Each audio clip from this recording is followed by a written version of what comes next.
Bienvenida o bienvenido a esta nueva exploración en detalle. Hoy nos vamos a meter de lleno en el mundo de las imágenes médicas, pero aplicadas a la urología. Es casi como tener, como una ventana directa al interior del tracto urinario para ver qué está pasando ahí dentro. Exacto. Es que las imágenes son herramientas clave hoy en día. Nos ayudan en todo el proceso, desde detectar algo al principio, un cálculo, un tumor, hasta planificar una cirugía complicada o ver cómo va el paciente después. Hoy vamos a repasar un poco las técnicas principales y para qué sirven, incluyendo una cosa un poco menos común, pero que hay que conocer, la tuberculosis geniturinaria. Sí, vamos a analizar información de fuentes especializadas, claro. La idea es entender un poco mejor cuándo usar cada prueba, qué buscar y qué pistas nos da cada una. Incluso en esa tuberculosis que, por lo que he visto, puede ser un poco esquiva. Vamos a ello. Pues venga, empecemos por lo básico, ¿no? Las herramientas que tenemos. En urología usamos, desde la radiografía simple, la de toda la vida, digamos, hasta la ecografía, que va con ultrasonidos y es súper versátil. Luego ya entramos en cosas más avanzadas, la tomografía computarizada, el famoso TAC o TC, la resonancia magnética, la RM, que da un detalle increíble de los tejidos blandos. Y, ojo, no olvidar la medicina nuclear, que nos dice cómo funcionan los órganos. Perfecto. A ver, vamos a situaciones concretas. Alguien llega a urgencias. Cólico nefrítico, un dolor tremendo. Sospechamos piedras en el riñón, la litiasis. ¿Qué hacemos? A ver, ahí la prueba estrella, el estándar de oro, es el TAC sin contraste intravenoso. Es rapidísimo y lo ve prácticamente todo. Da igual de qué sea el cálculo. El gran avance es que pilla incluso los cálculos que no se ven en una radiografía normal, como los de ácido úrico, que antes con la radiografía se nos escapaban. Qué interesante. ¿Y la ecografía? ¿Tiene algún papel en los cólicos o ya directamente el TAC? Sí, claro que tiene papel, sobre todo en urgencias como primera aproximación, o si queremos evitar radiar, ¿sabes? Por ejemplo, embarazadas, niños. La eco igual no ve el cálculo tan bien como el TAC, sobre todo si es pequeño o está en el uréter, pero sí nos dice si el riñón está dilatado. Eso que llamamos hidronefrosis. Ajá. Y eso es un signo indirecto muy claro de que algo está obstruyendo el paso de la orina. Lo más probable, un cálculo atascado. Entendido. O sea, el TAC pierda, la eco ve la consecuencia, la dilatación. Pero has mencionado la radiación del TAC. Eso hay que tenerlo en cuenta, ¿no? Correcto, sí. Un TAC abdominal irradia bastante. Para que te hagas una idea, equivale a varios cientos de radiografías de tórax. Hay que usarlo con cabeza, especialmente en gente joven o si se necesitan varios estudios seguidos. Siempre hay que valorar el riesgo y el beneficio. A veces una radiografía simple al principio puede ser útil si sospechamos cálculos de calcio, que son los más comunes, y sí se suelen ver. Pero sabiendo que tiene sus limitaciones. Vale, clarísimo. Cambiamos de tercio. Tumores. Si la sospecha es un tumor en el riñón, ¿ahí qué prueba manda? Aquí necesitamos contraste sí o sí para ver cómo se comporta esa lesión. La prueba clave es el uroTAC. Es un TAC con contraste intravenoso que se administra en diferentes fases, ¿vale? Esto nos permite ver cómo capta contraste la masa del riñón. Los tumores sólidos suelen realzar, captan mucho contraste. Y además nos dibuja toda la vía urinaria, riñones, uréteres, vejiga, para ver si hay otros tumores por ahí. ¿Y si lo que vemos es un quiste? Que a veces aparecen quistes en el riñón que no son tumores sólidos como tal. Cierto. Para los quistes renales, sobre todo si en la eco o en el TAC parecen un poco raros, complejos, la resonancia magnética, la RM, es fantástica. Nos da un detalle anatómico súper fino. Vemos bien las paredes del quiste, si tiene tabiques dentro, si hay zonas sólidas. Usamos una clasificación, la de Bosniak, que va del 1, que es un quiste simple, totalmente benigno, al 4, que es muy sospechoso de cáncer. La RM ayuda mucho a decidir si un quiste de esos intermedios, un Bosniak 2F o 3, necesita vigilancia o ya hay que operar. Y la gran ventaja de la RM es esa, que no usa radiación ionizante. Muy útil. Y antes mencionabas, para antes de operar un riñón, la angio-TC, ¿Eso para qué es exactamente? La angio-TC es un TAC, pero enfocado en los vasos sanguíneos, antes de una cirugía de riñón, sobre todo si vas a quitar solo una parte, una nefrectomía parcial, es vital saber exactamente cuántas arterias y venas tiene ese riñón y por dónde van. Es como darle un mapa al cirujano, ayuda a planificar la operación y a minimizar el riesgo de sangrado. Entendido. Vayamos ahora a un tema muy frecuente, el cáncer de próstata. ¿Cómo ayudan las imágenes aquí? Aquí el gran avance de los últimos años es la resonancia magnética multiparamétrica de próstata, la RMP. Lo de multiparamétrica quiere decir que combina diferentes secuencias de resonancia que miran distintas cosas del tejido de la próstata. Y esto nos permite localizar con una precisión muy alta las zonas sospechosas de cáncer dentro de la próstata. ¿Y eso qué impacto tiene en la práctica? Muchísimo. Fundamentalmente, permite hacer biopsias dirigidas. En vez de pinchar un poco al azar, como se hacía antes, ahora podemos ir directamente a la zona sospechosa que hemos visto en la resonancia. Ah, claro. Y esto aumenta mucho la probabilidad de detectar los cánceres que de verdad importan, los clínicamente significativos. Y puede evitar tener que repetir biopsias. Además, la RMMP nos ayuda a estadificar, a saber si el tumor está solo dentro de la próstata o si ya ha empezado a salirse. Eso es clave para decidir el tratamiento. Usamos una escala que se llama PIRATS, del 1 al 5, para decir cuánta sospecha hay. ¿Y para ver si ese cáncer de próstata se ha ido a otros sitios? ¿Las metástasis? Ahí entra en juego la medicina nuclear. El PET-CT con PSMA es una técnica muy sensible. Se inyecta un trazador radiactivo que se pega específicamente a las células del cáncer de próstata, donde sea que estén. Y la imagen del PET nos dice dónde hay actividad. Y la fusionamos con el TAC para saber exactamente dónde está esa actividad. Es súper útil para detectar metástasis, incluso pequeñitas, en ganglios o en huesos. La gammagrafía ósea es otra prueba de medicina nuclear más clásica, que también busca metástasis solo en los huesos. Mencionaste la biopsia antes. La ecografía transrectal sigue siendo importante para eso, ¿verdad? ¿Para guiar la aguja? Sí. La etografía transrectal, esa que se hace metiendo una sonda por el recto, es la que usamos normalmente para guiar la aguja de la biopsia. Aunque la resonancia nos diga dónde pinchar, la eco nos ayuda a cómo llegar a ese punto exacto. También es importante decir que cada vez se hace más la biopsia transperineal, pinchando a través de la piel entre el escroto y el ano. Tiene menos riesgo de infección que la transrectal. Aunque bueno, la transrectal se sigue usando muchísimo, con las precauciones antibióticas adecuadas, claro. Vale. Cerremos este bloque con otros escenarios. Cáncer de vejiga, por ejemplo. Suele empezar con una ecografía.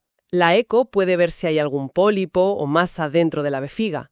Si se confirma, entonces necesitamos un urotac, para ver bien cómo de metido está el tumor en la pared de la vejiga y si afecta a los uréteres o a los riñones. La extensión, vamos. Y si hay problemas en el escroto, dolor testicular agudo, un bulto... Ahí la prueba fundamental es la ecodoppler testicular.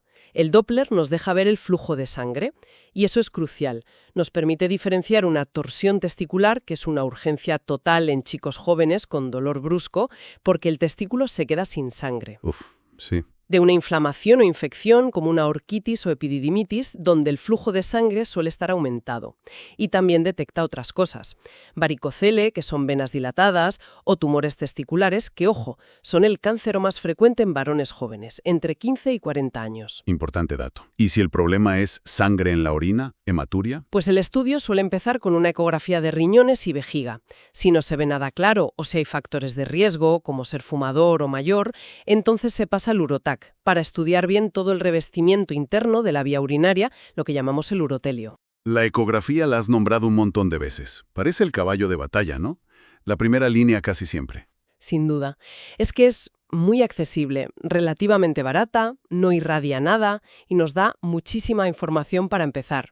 Vemos el tamaño y aspecto de los riñones, si hay quistes, si hay dilatación, la hidronefrosis, si hay tumores o piedras grandes en la vejiga. Y algo muy útil que hacemos con la eco es medir el residuo posmiccional. ¿El residuo? Sí, cuánta orina queda en la vejiga justo después de que la persona haya intentado vaciarla por completo. ¿Y por qué es importante saber eso? Porque un residuo alto, digamos más de un 10 o 20% de lo que cabe en la vejiga, puede indicar que algo obstruye la salida, como una próstata grande en los hombres, o que la vejiga no se contrae bien, y si eso se mantiene, a la larga puede dar problemas. Infecciones de orina, daño en los riñones. La eco también permite ver la próstata desde fuera, desde el abdomen, la suprapúbica, que va bien para medir el tamaño si hay una hiperplasia benigna. Aunque la transrectal, como decíamos, da más detalle interno. E incluso hay ecodoppler de pene para estudiar problemas de erección si se sospecha una causa vascular. ¿Muy completo? Bueno, pues ahora vamos a cambiar un poco de tercio. Hablemos de algo que mencionan las fuentes y que es menos habitual: la tuberculosis afectando al tracto urinario. La TBC genitourinaria. ¿Cómo llega la tuberculosis ahí? TBC-GU no es tan común como la pulmonar, pero existe y no hay que olvidarla. La bacteria, el bacilo de Koch, llega al riñón o por la sangre, normalmente desde una infección pulmonar inicial. Y lo más llamativo, lo que comentabas antes, es el tiempo que puede pasar. El periodo de latencia puede ser enorme, hasta 30 años. 30 años. Sí. La bacteria puede quedarse ahí como dormida en el riñón durante décadas y reactivarse mucho tiempo después. Ostras, eso tiene que complicar muchísimo el diagnóstico, me imagino. ¿Cómo se confirma entonces? Pues sí, es un reto diagnóstico, la verdad. Las pruebas cutáneas, el Mantux o las de sangre, los IgRs, nos dicen si ha habido contacto con la bacteria, pero no diferencian si es una infección latente o si está activa ahora mismo, ni dónde está localizada. La clave es encontrar el bacilo, verlo al microscopio con una tinción especial, Thiel-Nielsen, en la orina o en una biopsia. Pero en la orina suele haber pocos, es pausibacilar que decimos. Y los cultivos específicos, como el de Lowenstein-Jensen, tardan muchísimo, 2 o 3 meses. Mucho tiempo. Claro, por eso las pruebas moleculares rápidas, como el GeneXpert, son tan útiles. Detectan el ADN de la bacteria en horas y además nos dicen si es resistente a algunos antibióticos. Pero a veces la única forma de estar seguros es con una biopsia del tejido afectado, riñón, vejiga, epidídimo, y que el patólogo vea los granulomas típicos de la TBC al microscopio. Las fuentes mencionaban un caso curioso, ¿no? Un músico joven con una masa en el testículo que parecía un cáncer. Exacto. Es un ejemplo perfecto de cómo la TBC puede simular otras cosas, incluso tumores. La sospecha inicial era un cáncer testicular, que es lo más frecuente a esa edad. Se le operó, se quitó el testículo y al analizarlo, ¡sorpresa!, era TBC testicular. Esto nos recuerda que hay que tenerla en mente como posibilidad, aunque sea menos frecuente. Desde luego. ¿Y que se ve en las imágenes en la TBC genitourinaria? ¿Hay signos que nos hagan sospecharla? Sí, hay hallazgos bastante característicos, aunque no siempre están todos presentes, claro. El riñón puede sufrir mucho. Empieza con inflamación de las papilas, luego se forman cavidades y al final puede acabar destruido, calcificado, retraído, sin funcionar. Es lo que se llama clásicamente riñón mastic o riñón en masilla. ¿Qué descriptivo? Estenosis. Eso da una imagen típica en los estudios con contraste que se llama ureter rosariado o en cuentas de rosario. Y la vejiga también sufre. Se puede volver pequeña, rígida, con las paredes engrosadas por la fibrosis y con muy poca capacidad. Es la vejiga en dedal. Imagínate los síntomas que da eso. Tener que orinar cada poco tiempo, urgencia. Sí, me imagino. Esa vejiga en dedal suena fatal. ¿Qué prueba de imagen es la mejor para ver todo este destrozo? Generalmente el uroTAC. El TAC con contraste que usamos para tumores también es la más completa aquí. Nos da una visión global de cómo están los riñones, los uréteres, la vejiga. Vemos las calcificaciones, las estenosis, la retracción del riñón, el engrosamiento de la pared de la vejiga. Y luego en la cistoscopia, que es mirar dentro de la vejiga con una cámara, Ajá. a veces se ve la desembocadura del uréter afectado, el miato ureteral con un aspecto muy típico, retraído, rígido, como abierto y sin moverse. Se describe como meato en hoyo de golf. Vaya, hoyo de golf. Son nombres muy gráficos. Entonces, ¿el manejo qué implica? Tratar la infección y luego arreglar el desaguisado, ¿no? Eso es. Lo primero y fundamental es tratar la infección con los antibióticos específicos para la TBC. Es un tratamiento largo, de varios meses y combinado con varias pastillas.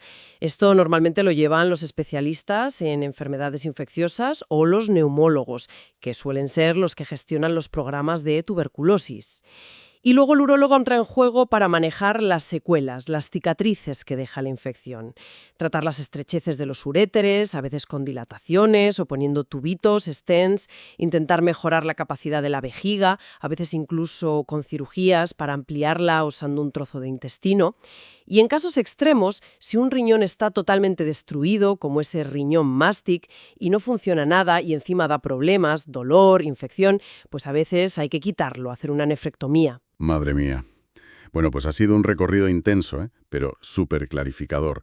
Hemos ido desde cómo decidir entre un TAC y una eco para un cólico, a cómo descifrar quistes raros en el riñón con la resonancia o usar el PET-PSMA para buscar metástasis de próstata, y hemos acabado viendo cómo una infección como la tuberculosis, que igual asociamos más a los pulmones, puede dejar unas secuelas tremendas en todo el sistema urinario. Exacto. Y hemos visto que cada técnica tiene su punto fuerte, ¿no?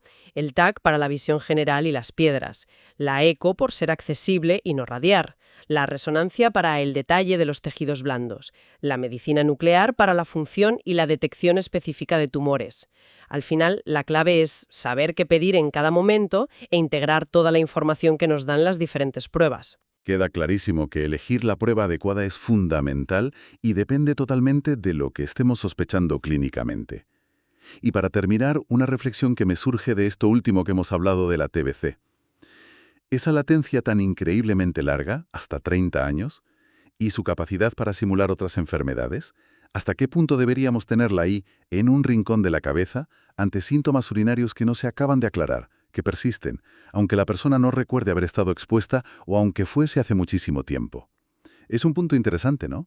Para reflexionar en la consulta diaria. Desde luego. Es algo a tener en cuenta, sí.